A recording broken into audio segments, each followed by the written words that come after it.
আসসালামু আলাইকুম। আমি এখানে কিছু চায়না 3 সিডলেস লেবুর চারা গুটি কলম লাগিয়েছি। তো আমার এখানে বয়স হয়েছে আজকে 3 মাস 3.5 মাসের মতো।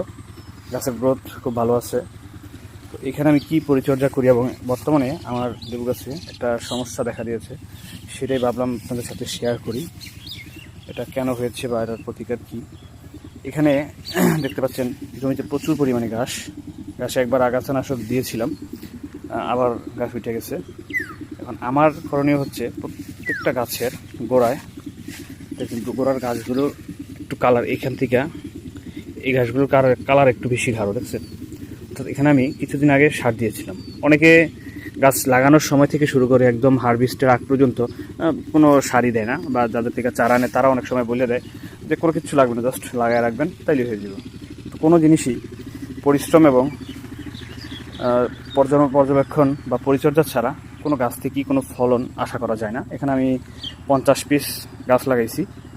এখানে আছে 40টা, আর ওইখানে আছে বাকি 10টা। এখানে হচ্ছে আমার জমি আপনার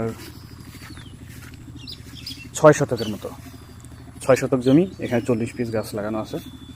প্রত্যেকটা গাছ খুব সুন্দর হয়েছে। এখন বর্তমান সমস্যাটা কি সেটা দেখাবো। এই যে দেখতে পাচ্ছেন গাছের পাতাটা কেমন কুঁকড়ে গেছে। অনেকে মনে করতে পারে এটা সাদামাছির আক্রমণ বা মাকড় লাগছে, কিন্তু না। এখানে এই যে একটা পোকা দেখতে পাচ্ছেন, এখানে কীরকম সাদা সাদা করে ফেলছে। এখানে হচ্ছে আপনার গাছের যে পাতার মধ্যবর্তী স্থানের আর কি উপরে একটা রেখে ভিতর থেকে রস খেয়ে ফেলছে, ভিতরে সুরঙ্গ করে আর কি, সুরঙ্গ পোকা বলে অনেকে। এটা ভিতর থেকে মানে মাঝখান থেকে খেয়ে ফেলে, যার ফলে যখন এই যে দেখতে পাচ্ছেন এই পাশ থেকে এই পাশ একদম দাগ পড়ে গেছে। এদিকেও ভালো আছে, এদিকে ভালো আছে, যে কোনো এক জায়গাটা ছিদ্র করে মাঝখান থেকে পাতাটা খেয়ে ফেলে, যার ফলে যখন পাতাটা রস শুকিয়ে আসে এবং পাতাটা এরকম কুকড়ে যায়। এর জন্য ইমিডাক্লোপিড গ্রুপ বা সাইপারমেথ্রিন গ্রুপের ওষুধ স্প্রে করলেই এটা হয়ে যাবে।